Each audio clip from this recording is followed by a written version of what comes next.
So, James Earl Jones passed away yesterday, and I'm going to do a painting of a Darth Vader mask in his honor.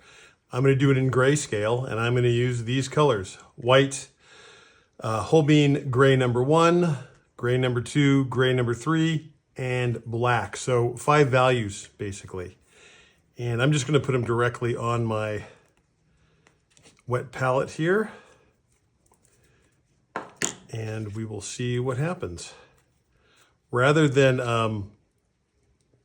these are getting a little stiff. These paints are a little old. I should use them more frequently.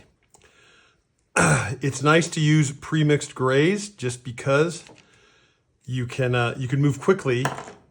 I'm going to be doing some cross mixing with these colors. Oh, this one did not get, the cap did not get put on properly. There we go. I'll be doing some cross mixing probably, but for the most part, these are my colors. I'm using M. Graham for the black. That's just because it's what I happen to have, all on my homemade wet palette. The paints are a little dry, so let's give them a little spray down. And let's go at it. I'm not even going to draw. Well, maybe I will draw. No, I'm not going to draw. Let's start with a little black. And let me figure out what the sort of the big shapes are here. Adding a little bit of water.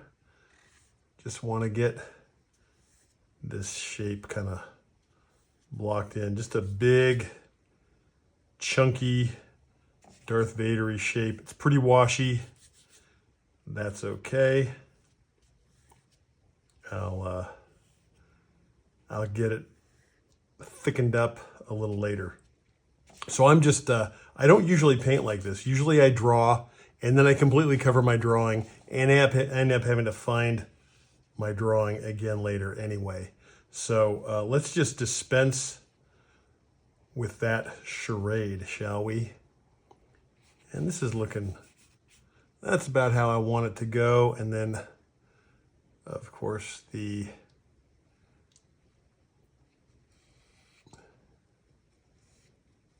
straps, since this is not the real Darth Vader, it's a Halloween mask.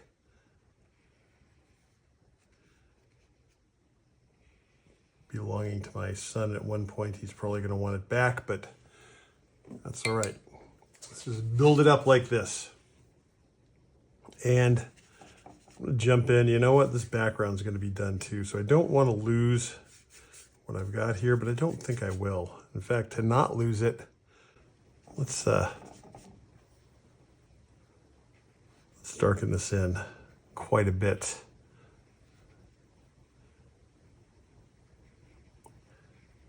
I have sort of a gray going on because it's so washy, but let's get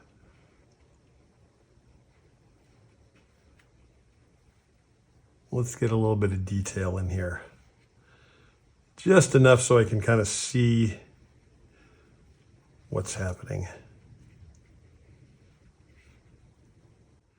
So little by little, I am going to build this up. You know, with this black plastic mask, I can see lots of opportunities to add some color. And maybe for another day. For now, I just want to keep it very simple, black and white.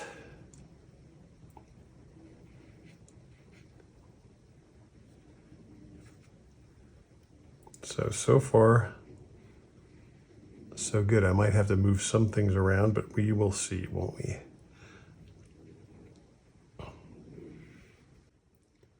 Like I said, usually I do a fairly, usually a pretty simple drawing, but my shapes are all usually pretty on point, and then I end up just sort of painting over it anyway, which is kind of a it's kind of a drag. You gotta refine everything again anyhow. So I'm gonna go, let's go dark gray, just a little bit of that gray #2 mixed with that, and let's see if I can get some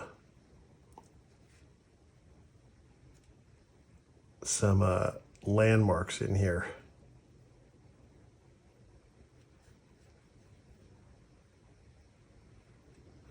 I'm going to be painting pretty opaquely, as is my want. And even more so now. I mean, of course, I was very washy laying this out, but that's all right.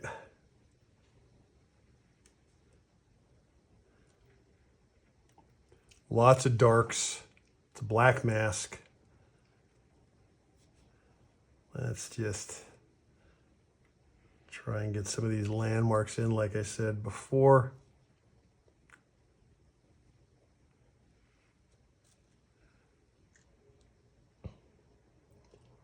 Drawing is helpful. I mean, even if you end up covering your drawing, at least it gives you an opportunity. I'm realizing it gives you an opportunity to sort of figure out the structure of what you're doing. Now I'm just sort of having to figure out this structure kind of on the fly. And that's okay. We'll see what kind of a result we end up getting. Here. Comes down. I can see I made this area too a little too high, a little bit too much of a peak there. That's all right. It is gouache, so I have the ability to layer over parts. Of course, everything's pretty wet, so.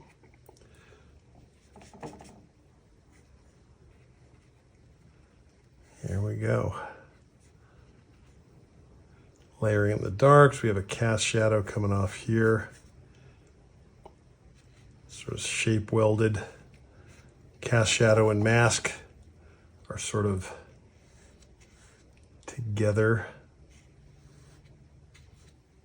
I want to keep this nice and opaque. I got a lot of water in my black,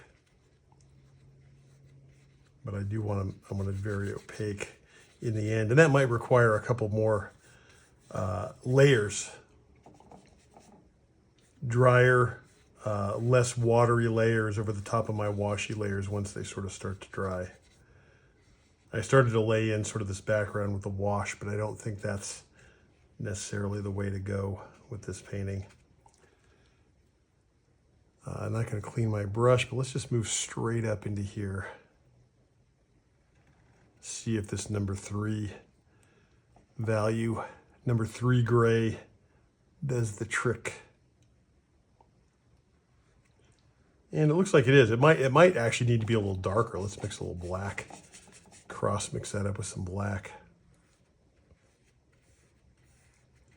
My paper is buckling a little bit, but I don't mind.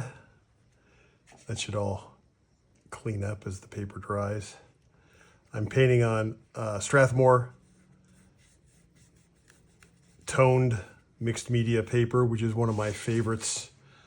It's very nice weight. It's about 180 pounds. It holds up to washes pretty well. It's got a fairly smooth texture, but you know, enough tooth to get some stuff done if you need to get, you know, if you need stuff to stick, or you want to have some nice sort of dry brush scumbly effects, which I like a lot. So plus you're going to build up your own paint surface. Surface is going to build up pretty fast. And I meant to have more black in there. Let's bring this black back a little bit here.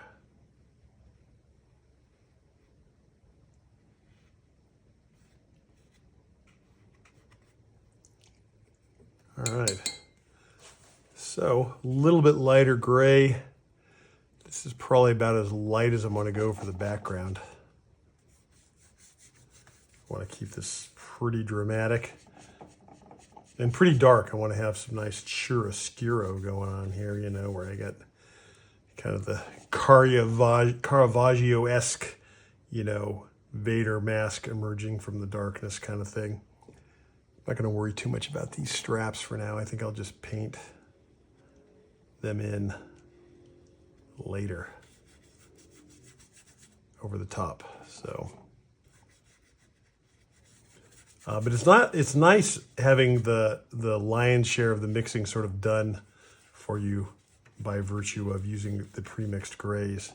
It's very convenient. You can kind of just move straight into painting, straight into describing your vision with paint, which I like.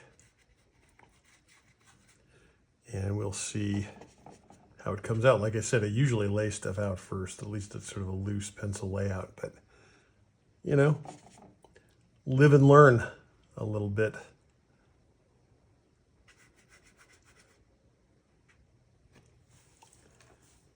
A little bit of a intermediate tone right in there.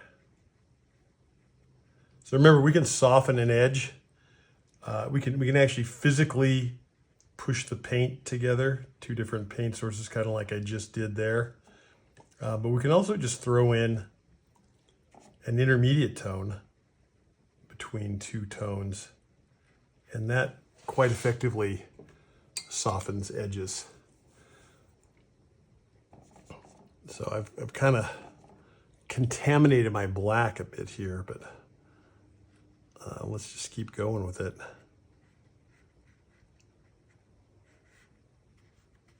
There's quite a bit more going on in this helmet than I have here, but keep it simple and then move on to more detail. Big shapes to smaller shapes. Again, I tried to sort of piece together some landmarks in here so I'd kind of know where I was going. And that's sort of working out.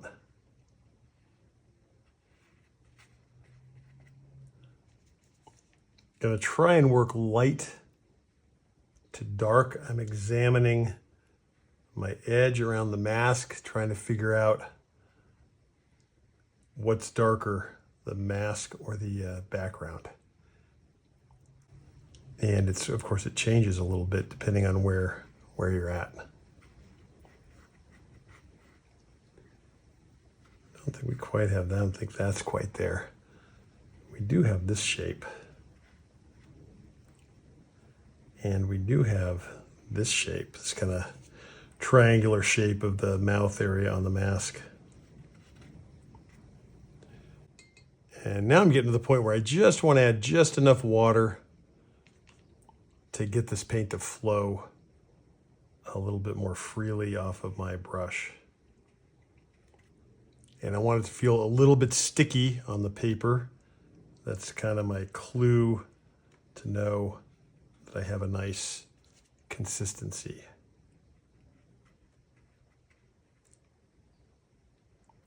So yeah, I think there's a lot of possibilities for maybe doing this again and injecting some color into it.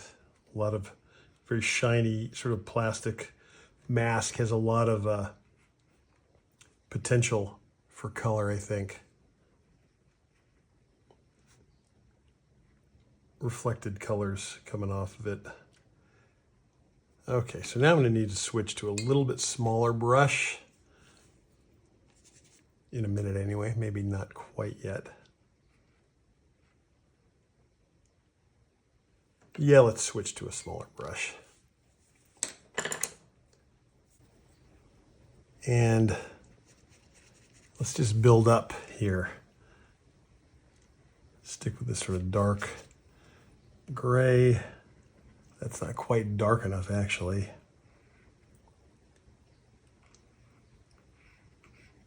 Get this sort of shape that's sort of facing the light.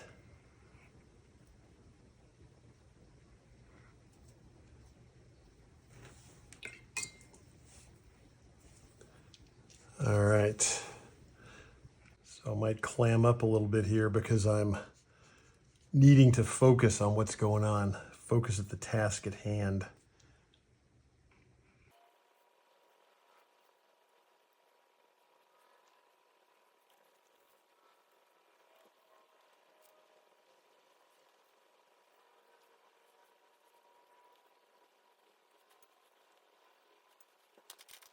So this is kind of a whole new way of working at this for me.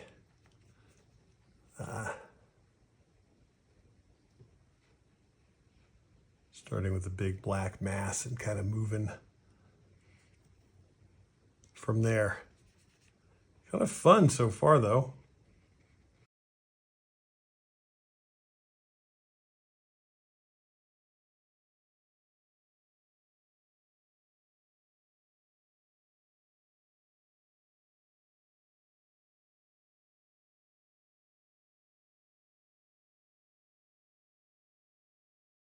Just refining some shapes here.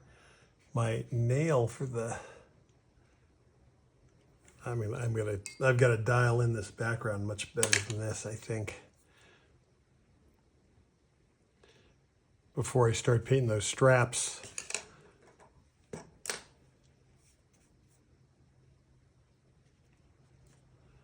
think that's as light as my lightest is going to be gray number 3. And then I'll make it get darker, actually, as we kind of go around the mask over here to the dark side. Yeah, I think trying to make it lighter here was kind of a mistake. So let's just make it go pretty dark right from the get-go.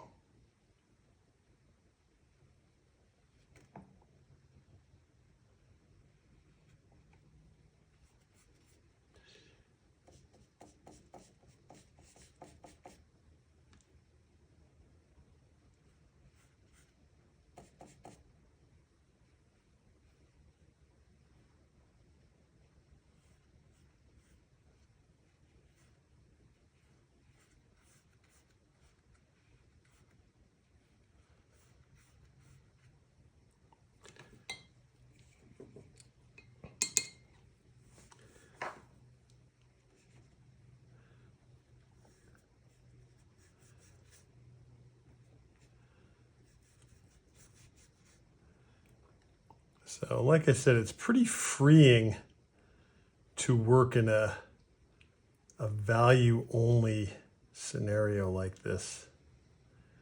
But of course, I don't have a lot to say about color mixing, so I'm being relatively silent in my narration compared to how I often am.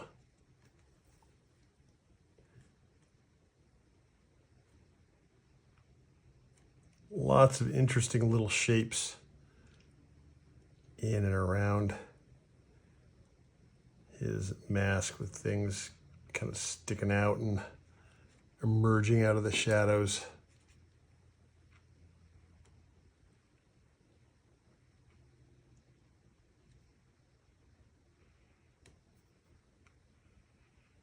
I made some initial mistakes with these shapes, much closer to the top edge of his, I guess, nose, whatever that shape is right there.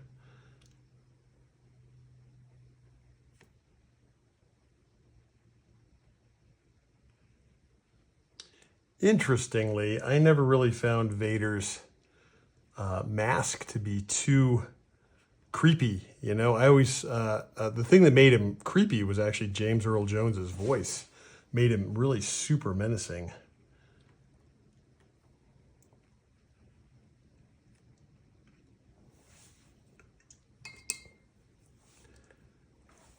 But in terms of, you know, just the visuals being particularly striking or scary, I don't find this mask super scary. I made some real errors up here. I might be able to save it by just bringing this curve out a little bit.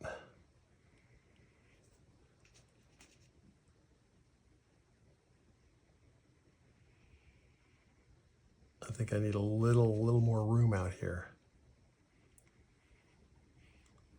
There we go.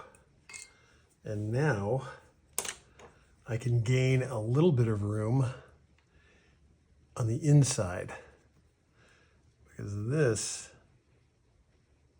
needs to come out. There we go. That's much closer to what I'm trying to get at. And again, I'm glad I'm doing this in gouache because gouache is so great at layering. You know, I do run into a little bit of trouble. I have a little bit of danger here. And if I get these layers too thick, I'm gonna start, you know, I run the risk of lifting them up as I paint. And I definitely don't want to lift up any of these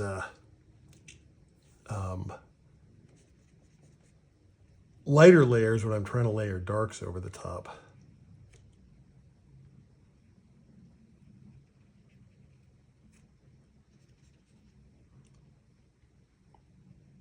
Going light on top of dark is not such a big deal. But for some reason it can be difficult to back out of the, you know, if you go too light and you have to darken it up, that's a little more difficult than going too dark and having to lighten it up. I think it's because the white is so opaque in gouache.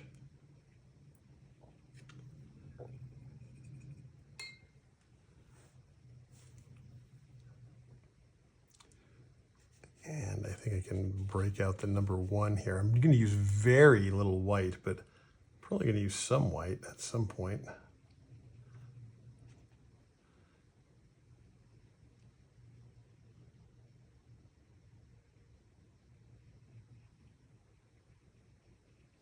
Little sideways strokes with a flat. You get a lot of mileage out of that kind of move with gouache.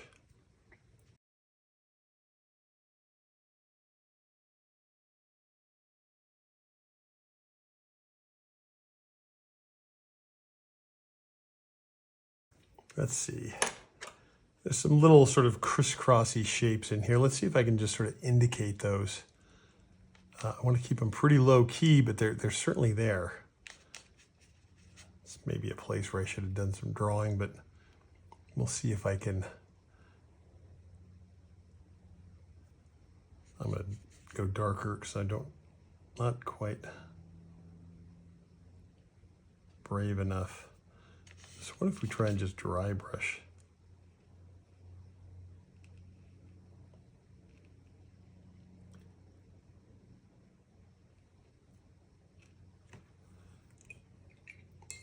And that's not quite what I'm looking for, but with a little bit of black over the top of that, maybe I can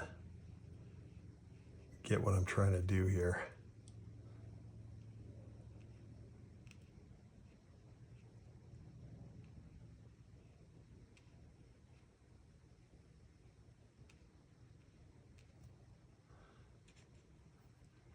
Again, this is a part that maybe I should have let it dry, but I'm just going to go for it.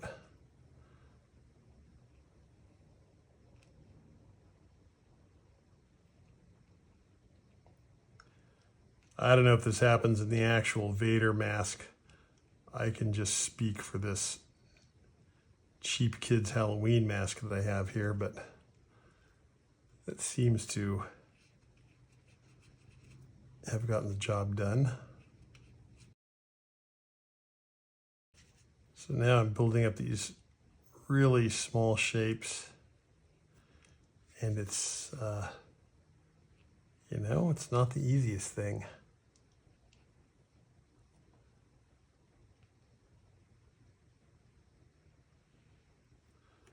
Just don't want to lose my spot. Don't want to lose my place. Get these planes sort of situated.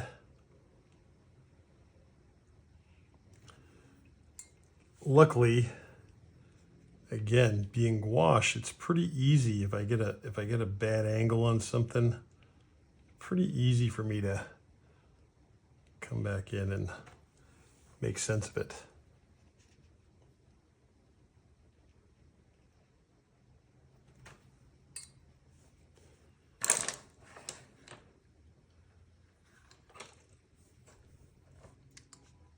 Got to be careful with the pure white. I've got to be pretty judicious with it.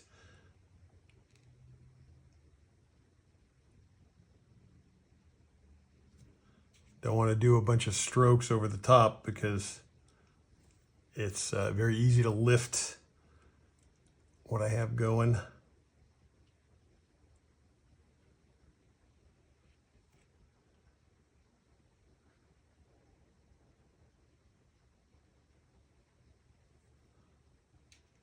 But that little bit of white is pretty good at you know, emphasizing things and sort of bringing out the form.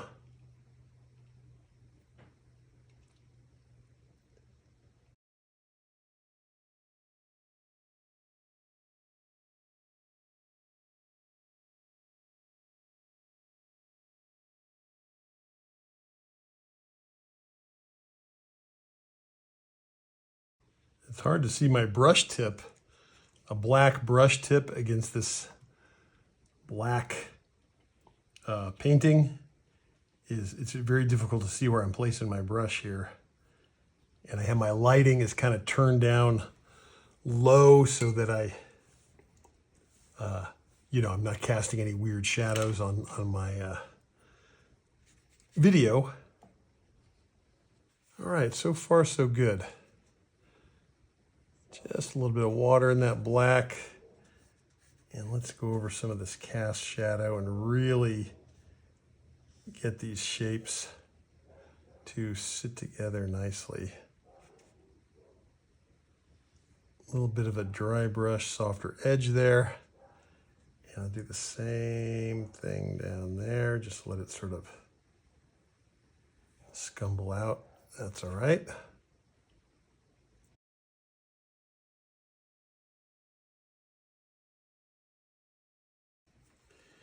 And I think I'm just about getting ready to call this one finished.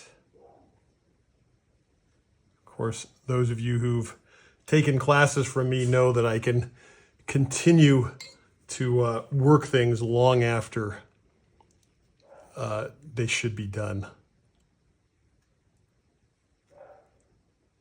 Come on. Oh, this is gonna, that's the problem is that gray number 1 had a little bit of a skin on it. Wasn't quite cooperating.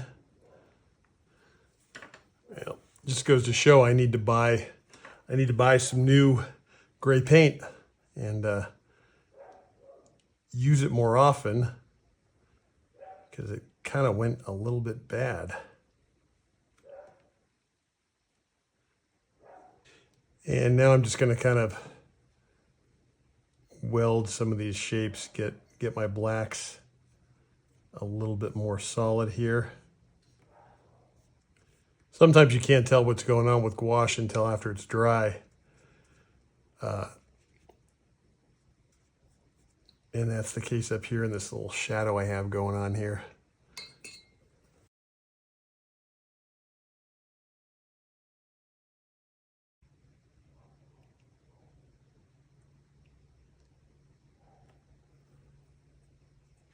All right, I think that's that for today. So thank you very much for watching, and I hope you can join me next time. Darth Vader mask done in 5 values. Of course, I mixed a bunch of different values with those 5, but you can see, you know, from dark to light. And finally, a little Dorland's wax medium, which is going to deepen the darks and protect it from moisture, so it doesn't necessarily, if it does get framed, it doesn't necessarily have to be framed under glass.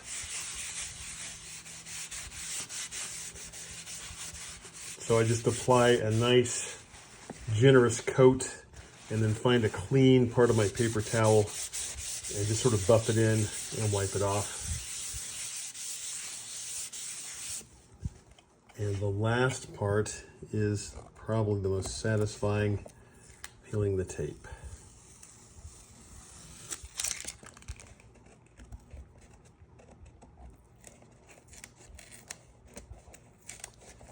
Thank you so much for joining me, and be sure to let me know in the comments what you would like me to paint next. I always appreciate hearing from people, and I'm happy to try and fit it in if it sounds like something that I can do. Thank you so much for watching.